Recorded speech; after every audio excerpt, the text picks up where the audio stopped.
A data analyst collects, cleans, and interprets datasets in order to solve a specific problem. The role includes plenty of the time spent with data but entails communicating findings too. They work in many industries including business, finance, criminal justice, science, medicine, and government. The average base salary for a data analyst in the US is around $70,000 according to the Glassdoor. Data analyst is one of the most demanded job roles in India. Now before we dive into the session, do not forget to hit the subscribe button and click the bell icon for regular updates. This data analyst interview preparation video includes the most frequently asked questions for job interviews. Here is a list of top 40 popular data analyst interview questions. So now, coming to the first question, what are the steps involved in data analysis? There are several steps involved in data analysis. So now, talking about the first step in data analysis process is to define your objective. And in data analytics, this is sometimes called the problem statement. Now let's move to the second step, that is collecting the data. Once you have established your objective, you will need to create a strategy for collecting and aggregating the appropriate data. A key part of this is determining which data you need. This might be quantitative data or qualitative data. Moving ahead, the third step is data cleaning or pre-processing. Once you have collected your data, the next step is to get ready for analysis. This means cleaning or scrubbing it, and it is crucial in making sure that you are working with high quality data. Key data cleaning tasks include removing major errors, duplicates, and outliers. Also, it is used to remove unwanted data points and bring structure to your data. So now, moving ahead, we are having next step as data exploration. Data exploration is used to explore and visualize data to uncover insights from the start or identify areas or patterns to dig into more. Next, we are having data modeling. Data modeling is the process of analyzing and defining all the different data your business collects and produces, as well as the relationship between those bits of data. The next step is data validation.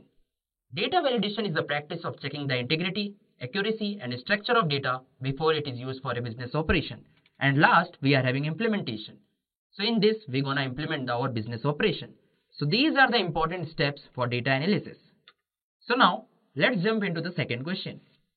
What are the key differences between data analysis and data mining? Talking about data analysis, it involves the process of cleaning, organizing, and using data to produce meaningful insights, whereas data mining is used to search for hidden patterns in the data. Also, data analysis produces results that are far more comprehensible by a variety of audiences than the results from data mining. So this was the difference between data analysis and data mining. Now moving to the question number 3, what is data profiling? Data profiling is a methodology that involves analyzing all entities present in data to a greater depth. The goal here is to provide high accurate information based on the data and its attributes such as the data type, frequency of occurrence, and more. So this is all about data profiling. So now, moving to the question number 4, what are the top tools used to perform data analysis? So there is a wide spectrum of tools that can be used in the field of data analysis. Here are some of the tools. The first one is the Microsoft Excel. As we know that Microsoft Excel is used in major companies for the data analysis. Along with that, we are having Power BI, Tableau, RapidMiner, and many more. So these are the top tools that are used to perform data analysis.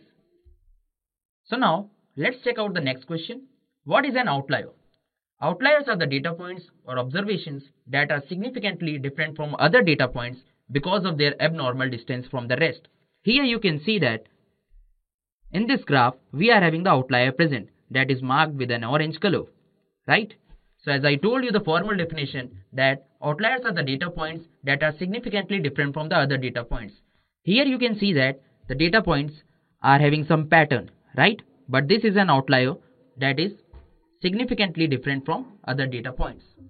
Now talking about the outliers, there are two types of outliers. The first one is univariate and the other one is multivariate. So this is the basic idea about an outlier. Now moving ahead, what are some of the popular tools used in big data? There are multiple tools that are used to handle big data. Some of the most popular ones are as follows. The first one is Apache Hadoop. Moving ahead, we are having Apache Spark, Apache Storm, Flink. You can also use MongoDB and RapidMiner. So these are the popular tools that are used in big data. Moving to the next interview question. What is the use of pivot table? So this is a question of Excel, right? So talking about pivot tables, Pivot tables are one of the key features of Excel. They allow a user to view and summarize the entirety of large datasets simply. Most of the operations with pivot tables include drag and drop operations that aid in the quick creation of reports. So this is the idea about pivot tables. So now let's move to the question number 8. Explain different types of data validation techniques used in data analysis. There are many types of data validation techniques that are used today. Some of them are field level validation. Talking about the field level validation, it is done across each of the fields to ensure that there are no errors in the data entered by the user. The next one is form level validation. Here, validation is done when the user completes working with the form but before the information is saved. The third one is data saving validation. This form of validation takes place when the file or the database record is being saved. And the last, we are having search criteria validation. This kind of validation is used to check whether valid results are returned when the user is looking for something. So this is the basic idea about different types of data validation techniques.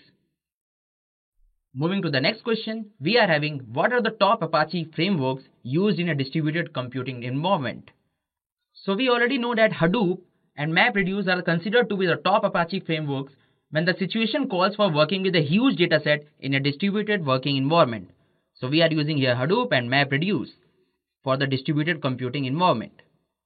Moving to the next question, what are the ideal situations in which t-test or z-test can be used? It is a standard practice that a t-test is used when there is a sample size less than 30. Now, coming to the z-test, it is considered when the sample size exceeds 30 in most cases. So this is the situation in which we use t-test or z-test. When the sample size is less than 30, we use t-test, and when it is greater than 30, we use z-test. Now, moving to the question number 11, what are the disadvantages of data analytics? Compared to the plethora of advantages, there are few disadvantages while doing data analytics. Some of the disadvantages are listed below. The first one is data analytics can cause a breach in customer privacy and their information such as transactions, purchases, and subscriptions. Moving ahead, some of the tools are complex and require prior training. So this is the biggest disadvantage of data analytics. And the last point, it takes a lot of skills and expertise to select the right analytics tool every time. Alright guys, it's time to move to the next question. Moving ahead, how can one handle suspicious or missing data in a dataset while performing analysis? So let's suppose if there are any discrepancies in the data, a user can go on to use any of the following methods. The first one is applying several strategies together to find missing values and using approximation if needed. Moving to the second point, user can replace the invalid data with the corresponding valid and up-to-date data. Moving ahead, it can create a validation report with details about the data in discussion. And the last point is that escalating the same to an experienced data analyst to look at it and take a call. So this is a way to handle missing data. Also, you can replace the value with mean, median, and mode. So these are the ways to handle missing data. Moving to the next question, what is the difference between the concept of recall and the true positive rate? So let me clarify you, recall and the true positive rate are totally the same. Talking about the recall, recall is a metric that quantifies the number of correct positive predictions made out of all positive predictions that could have been made. So when somebody is asking you the formal definition of recall, you can say that out of the total positive, what percentage are predicted positive. Now talking about the formula of recall, it is true positive upon true positive plus false negative. Now moving to the question number 14, what is the simple difference between standardized and unstandardized coefficients? In the case of standardized coefficients, they are interpreted based on their standard deviation values, whereas the unstandardized coefficient is measured based on the actual value present in the dataset. So this is the difference between standardized and unstandardized coefficients. So basically, it is asking what are the ways or techniques that are used to detect outliers. So the first one is box plot. So we know that while using box plot, we can easily find outliers, right? The second technique is z-score, and the last one is interquartile range. So these are the techniques to detect outliers. Moving to the next question, what are z-test, chi-square test, f-test, and t-test? As I already told you about the t-test, t-test is used when your sample size is small, basically when the sample size is less than 30. Alright guys, so now after understanding what is t-test, now let's see what is z-test. So z-test is used for large sample. Basically when your size of the sample exceeds more than 30, we are using z-test. Now coming to the chi-square test, people used to pronounce it chi-square test also. This kind of hypothesis testing is used when there is a requirement to find out the level of association between the categorical variables in a sample. The test of significance is to determine the difference between observed and expected frequencies of certain observations. Now, moving ahead, we are having F-test. So in F-test, hypotheses of interest are about the differences between population means. So this is the idea about z-test, chi-square test, F-test and t-test. Moving ahead, we are having what are the advantages of using version control. There are numerous benefits of using version control. Now let's see. The first one is it establishes an easy way to compare files, identify differences and merge if any changes are done. Moving ahead, it creates an easy way to track the life cycle of an application build, including every stage in it such as development, production, testing, etc. It also brings a good way to establish a collaborative work culture. Along with that, it makes ensure that every version and variant of code is kept safe and secure. So these are the numerous benefits of using version control. Moving to the next question, what is collaborative filtering?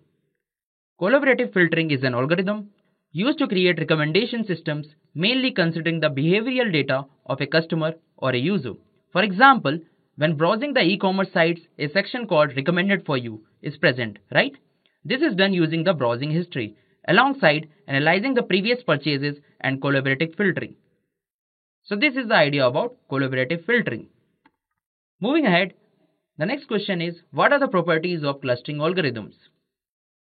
Any clustering algorithm when implemented will have the following properties.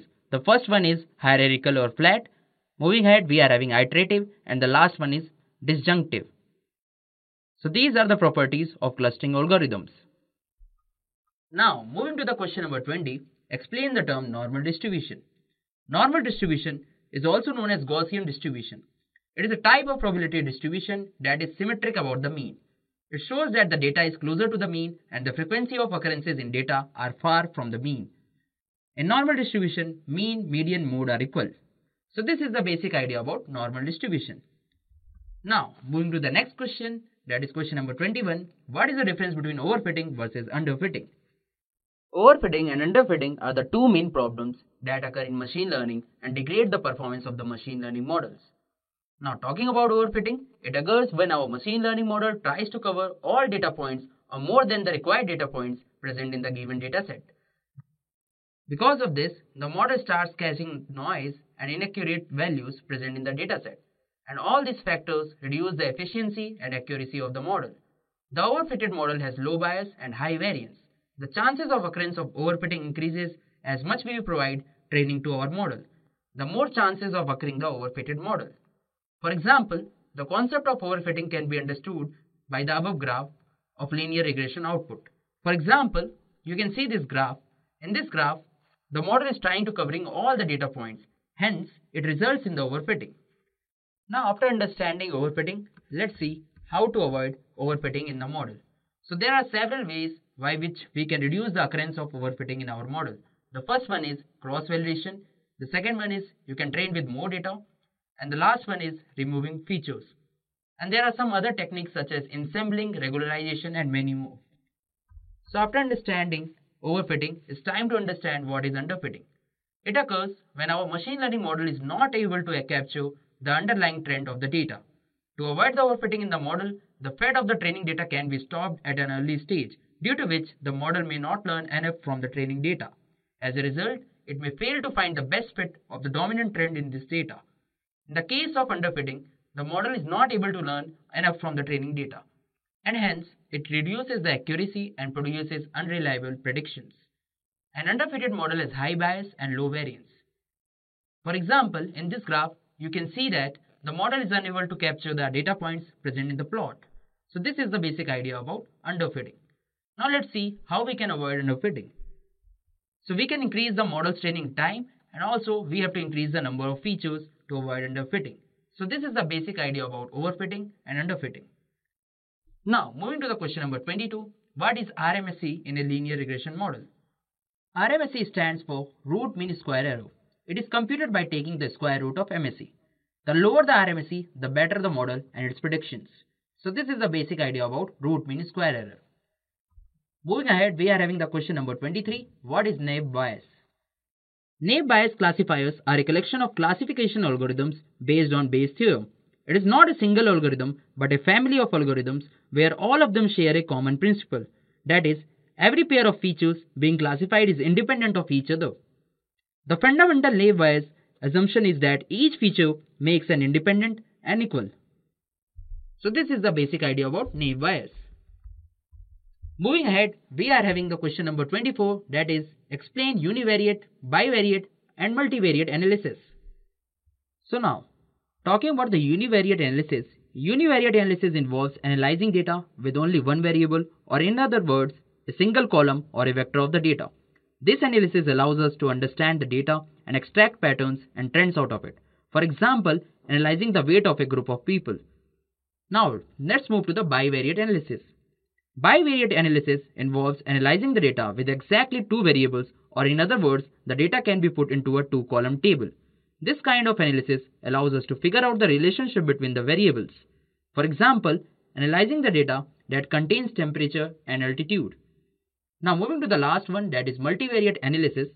Multivariate analysis involves analyzing the data with more than two variables. The number of columns of the data can be anything more than 2. This kind of analysis allows us to figure out the effects of all other variables on a single variable. For example, if you want to analyze data about house prices, which contains information about the houses such as locality, crime rate, area, the number of floors, etc.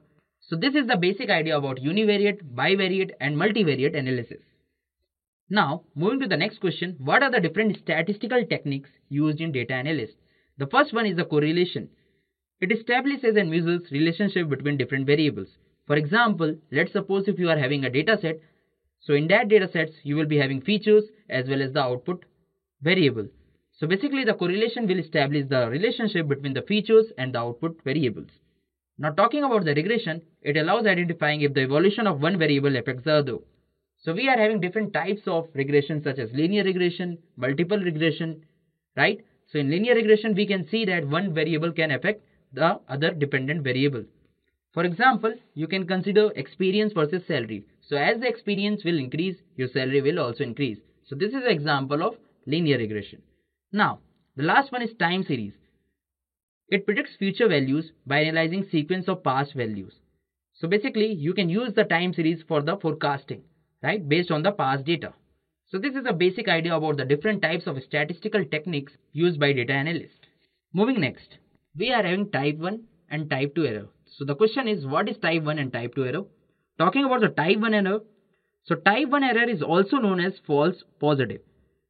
Basically, it occurs when a null hypothesis is rejected based on the statistical findings, even if it is true. For example, if a person is having a symptoms of COVID and he knows that he is COVID positive, but in the end, the results come negative.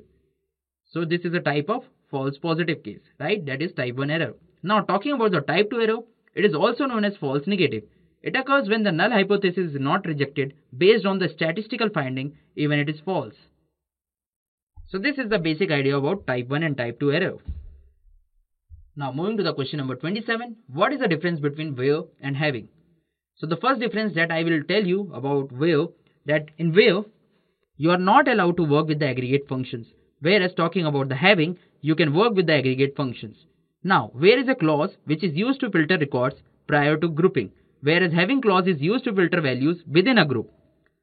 Also, where is implemented in row operations, whereas having is implemented in column operations. So now talking about the last point of where clause, this clause can be used with the select, update and delete statements, whereas having clause can only be used with the select statement. So this is the difference between where and having. So now let's move to the next question.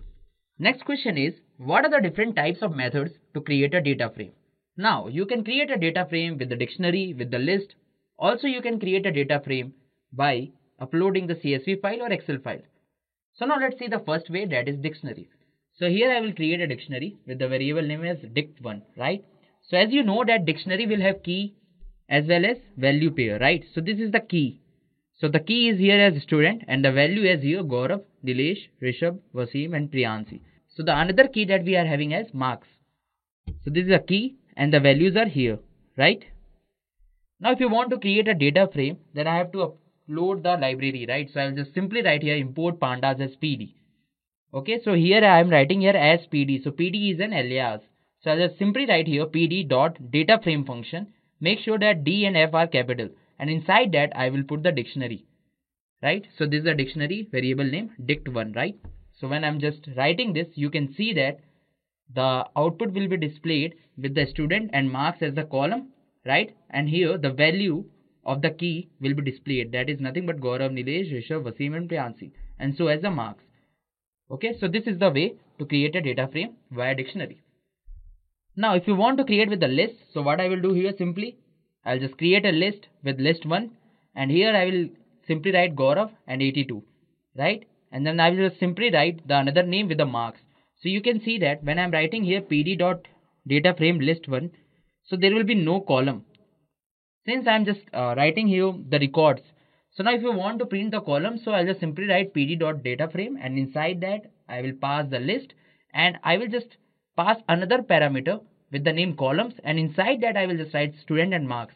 So what will happen when you are executing it, you will see that student and marks are the columns, right? And these are the records. So this is a way to create via list. Now another way, as I already told you, that you can upload a CSV or Excel files to create a data frame. So for that, let's suppose if you are having a CSV file, so you have to write pd.read_csv and inside that the file name. And for the Excel file, you have to write pd.read_excel.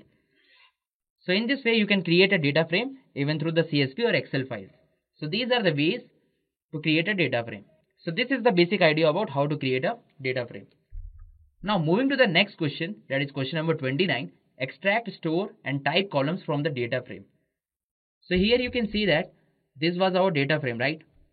And from this data frame, I want to only extract, store and type, right? So our data frame variable name was df. So I'll just simply write here df, and inside that I'll just create a list and I will just write the column name, that is store and type. So you can see that this is a way to extract, store and type columns from the data frame. So now coming to the question number 30, is telling that fetch the records where size is greater than 50,000 and type is B. So you can see that it's basically a condition based statement, right? You have to write here condition. So first I have to write here the data frame, and our data frame is having the variable name as df. So inside that df, I will just write the column name as df size and greater than 50,000, and here I will use the AND operator. And what is the type here? Type here is B, right? So simply I will write here df type is equal to B. And when you are writing this code, you can see that here we will get the type, that is of B type, and size is greater than 50,000. So this is a way to fetch the records where size is greater than 50,000 and type is B. Now moving to the question number 31, is telling that add a new column with an address. So in our data frame, let's suppose if you want to add any new column. So the data frame variable name is df. So I'll just simply write here df, and inside that I will just write here address. So our new column has been generated. Now I have to put the value there.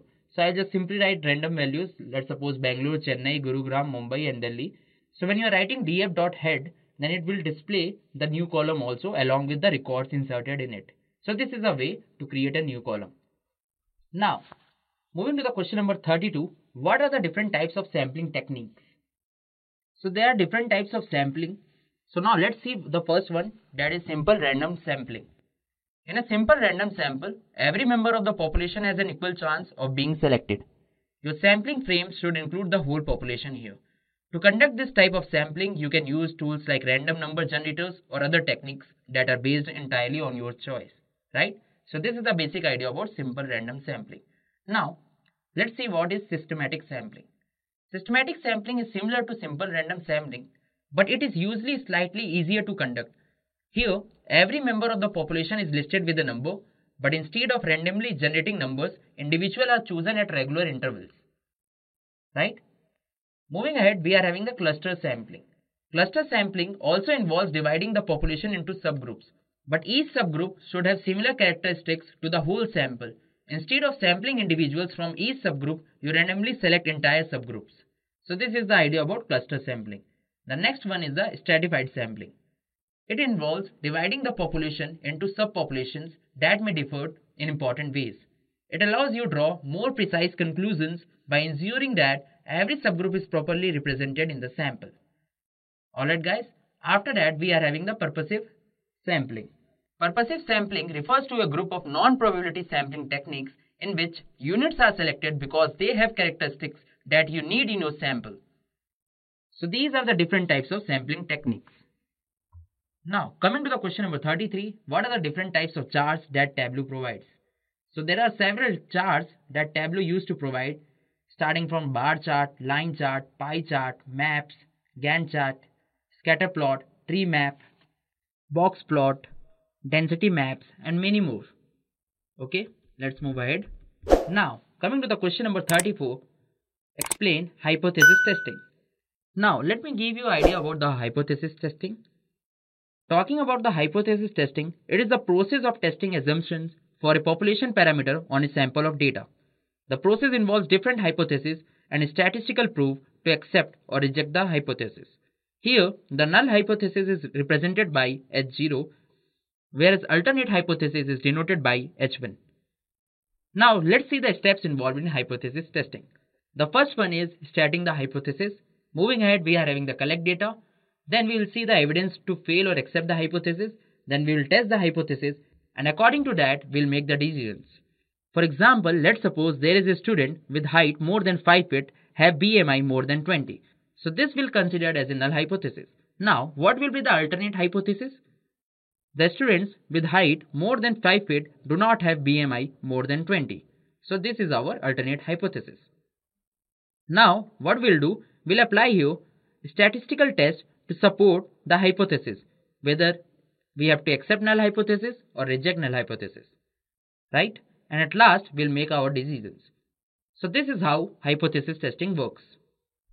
Moving to the next question, what do you mean by the term data wrangling? Data wrangling, also called data cleaning, data remediation, or data munging, it refers to a variety of processes designed to transform raw data into more readily used formats. The exact methods differ from project to project depending on the data you are leveraging and the goal you are trying to achieve. Now let's see some examples of data wrangling. It is used to merge multiple data sources into a single dataset for analysis. It also identifies gaps in data and either filling or deleting them. It deletes data that's either unnecessary or irrelevant to the project you are working on. Data wrangling can be manual or automated process. In scenarios where datasets are exceptionally large, automated data cleaning becomes a necessity. That being said, this is the basic idea about the data wrangling. Now, moving to the question number 36, what is the difference between count, count blank, and countf in Excel? The count function in Excel is used to count cells that contains numbers. Talking about the count blank, it is used to count cells that are blank. Now what about the countf? COUNTIF is used to count the cells that meets a specified criteria. Now moving ahead to the next question, we are having what is the difference between correlation and covariance. Talking about the covariance, it indicates the direction of the linear relationship between variables, whereas correlation is a statistical measure that indicates how strongly two variables are related. For example, in a dataset we are having the feature and the dependent variable. So what will correlation do here? It will see how much a variable. So here the correlation will tell the collinearity between the two variables. Now, next point is covariance range from -infinity to infinity, whereas correlation ranges from -1 to 1. Right? Now talking about the covariance, it is affected by scale of a variable, whereas correlation is not affected by a scale. So this is the difference between correlation and covariance. So now let's see when do we use normalization and standardization. So first I will discuss about the normalization. Normalization is used when features are of different scales. Also, it scales values between 0 to 1 or -1 to 1, depends. Along with that, the important point is note here, it is really affected by outliers. Now, if you want to implement normalization, then there is a library known as scikit-learn. So using scikit-learn, you can apply a transformer called min-max scalar. Now, it is useful when we don't know about the distribution. So now, after understanding what is normalization, let's see standardization. So the most important point of standardization is that it is useful when the feature distribution is normal or Gaussian. Talking about the standardization, it is used when we want to ensure zero mean and unit standard deviation. Also, it is not bounded to a certain range like normalization. In normalization, the range was from 0 to 1 or -1 to 1, but here it is not bounded to a certain range. Along with that, it is much less affected by outliers. So here also there is a scikit-learn library that provides a transformer called standard scaler. So if you want to standardize your data, you can apply this library. So this is the basic idea about normalization and standardization. Now let's move to the question number 39. So what is the use of p-value? We use the p-value to understand whether the given data really describe the observed effect or not. Basically, p-value is the measure of statistical importance of an observation. It is the probability that shows the significance of output to the data. If the p-value is less than 0.05, we will reject the null hypothesis, or we will accept the null hypothesis if it's greater than 0.05. So this is the basic idea about p-value. Moving to the last question for this top 40 data analyst interview question. What is a skewed distribution? A skewed distribution takes place when one tail is longer than the other. So there are basically two different types of skewed distribution. The first one is left skewed distribution and the other one is the right skewed distribution. Talking about the left skewed distribution, it occurs when the long tail is on the left side of the distribution, whereas in right skewed distribution, it occurs when the long tail is on the right side of the distribution. Now, let's see the figure to understand in a simpler way. So here you can see that in this graph, the tail is on the left side, right? So what is it? This is a left skewed distribution. And here the tail is on the right side. So this is a right skewed distribution. Okay. In left skewed distribution, mode is greater than median and median is greater than mean. You can clearly see that mode is greater than median and median is greater than mean. Now talking about the right skewed, here the mean is greater than the median and the median is greater than the mode. Also talking about the left skewed distribution, it is known as negatively skewed distribution, whereas right skewed distribution is known as positively skewed distribution. So this is the basic idea about the skewed distribution. Well, that being said, I wish you good luck on your data analyst journey. I hope these steps will help you plan your learning schedule. That's all we have for this video. I hope this video was informative for all of you guys out there, willing to take your career to new heights with data analyst. Thank you for being here till the end of this video. If you have liked this video, make sure to hit the thumbs up button. Also, do not forget to enable subscribe button to never miss any update from Intellipaat YouTube channel. Just a quick info guys. If you are looking for data analytics course, then we have a good news for you. Intellipaat is providing an advanced certification in data analytics for business with IIT Madras.